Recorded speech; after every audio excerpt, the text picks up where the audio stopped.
Au commencement, Internet n'était qu'un tout petit espace de quelques points reliés où n'importe qui pouvait prendre la parole.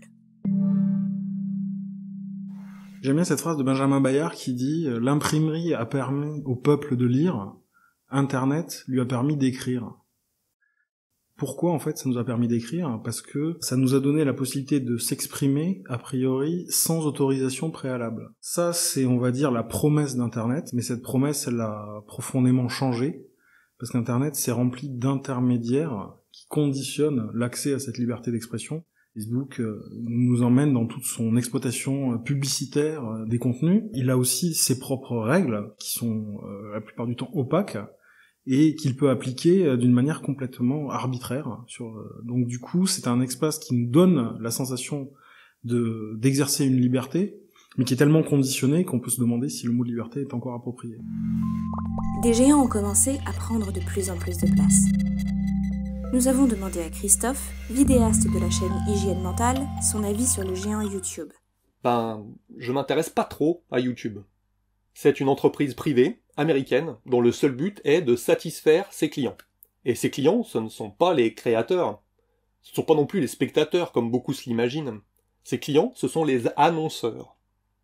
Si leurs annonceurs publicitaires ne veulent pas apparaître aux côtés de certains contenus, alors l'entreprise se pliera à leurs exigences. Les géants ont fait grandir cette économie basée sur la censure imposée par les annonceurs. Mais y a-t-il un impact sur la façon dont les contenus sont produits ? On ne devrait créer un contenu qu'en fonction de ce que l'on a à dire, pour faire entendre son opinion ou défendre ses positions. Mais dès qu'un créateur accepte d'en faire son métier, avec des revenus publicitaires, alors ses intérêts changent. Il a désormais plus intérêt à dire ce qui fera cliquer son auditoire, soit parce que c'est ce qu'il veut entendre, soit au contraire parce qu'il se sentira offusqué.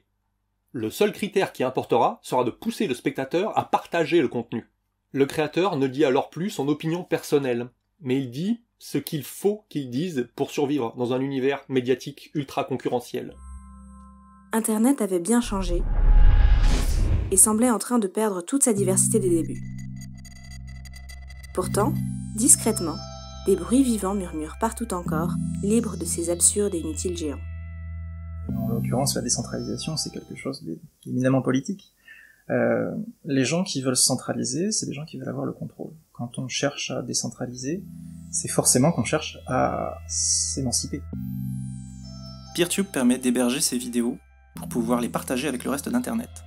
On peut y suivre et commenter les contenus d'autres personnes et être suivi en retour.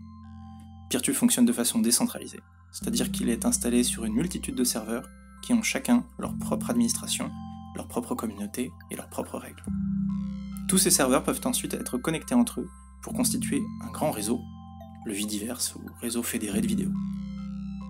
Décentraliser, ça veut dire aussi avoir ses propres règles, puisqu'on peut créer les propres règles de sa communauté et les mettre en place sur un espace que l'on contrôle complètement. C'est pour cette raison que nous avons décidé de publier nos contenus sur une plateforme que l'on héberge et que l'on contrôle. Notre instance Peertube. Nous, c'est un collectif de vidéastes de vulgarisation scientifique. Pour être exact, j'ai choisi de proposer mes vidéos sur toutes les plateformes d'hébergement disponibles. C'est le moyen de rester propriétaire de nos propres contenus. Mais pour que ça fonctionne, il est nécessaire que la communauté des spectateurs les plus engagés se mobilise pour aider les créateurs par des financements participatifs ou des pourboires. Mais organiser Internet pose un tas de questions. Quelles sont les limites qu'on fixe justement à la liberté d'expression ? La liberté d'expression, elle peut avoir des limites. Elle peut avoir des limites qui sont fixées par la loi, mais elle peut aussi avoir des limites qui sont fixées par des groupes. Donc quelles sont les limites qu'on se donne ensemble à la liberté d'expression ? Plutôt que de les sous-traiter à des plateformes qui, de plus en plus, appliquent ces limites de manière avec des algorithmes, avec des intelligences artificielles, maintenant on nous dit. Quand on est sur un logiciel décentralisé, le fait d'avoir des plus petites communautés permet de créer ses propres règles et c'est plus simple de les mettre en place sur un espace qui nous appartient que ne le sont les grandes plateformes qui, elles, sont assujetties forcément à une sorte de norme, ou en tout cas aux lois des États, et qui doivent filtrer le contenu de manière beaucoup plus importante. Aujourd'hui, le cadre actuel juridique, en fait, il oblige tous ceux qui hébergent des contenus web à censurer tous les contenus manifestement illicites, c'est le terme juridique, manifestement illicites qui leur sont notifiés. Et en fait, les États membres de l'Union européenne, principalement la France et l'Allemagne, veulent renforcer de façon incroyable et presque impossible ces obligations pour les hébergeurs. Déjà ça limite en tant que tel le web décentralisé, parce qu'en fait, il faut déjà être une entreprise qui peut engager des gens et qui donc doit avoir déjà de l'argent pour payer ces gens pour faire ce travail de censure. Alors moi j'aime beaucoup cette phrase d'Antonio Casilli qui dit « Il n'y a pas d'algorithme, il n'y a que la décision de quelqu'un d'autre ». Et le pouvoir de l'algorithme, c'est d'invisibiliser le fait qu'on est soumis à un pouvoir et qu'on a perdu la capacité de décider d'une chose. Pour que cet espace ne soit plus sujet à la censure arbitraire des géants et des États, la Quadrature se bat pour un cadre juridique qui respecte aussi les plus petits acteurs. Et une des choses qui est importante aujourd'hui, c'est de rétablir la promesse originelle d'Internet, et c'est pour ça que ça vaut le coup de se battre sur ce sujet.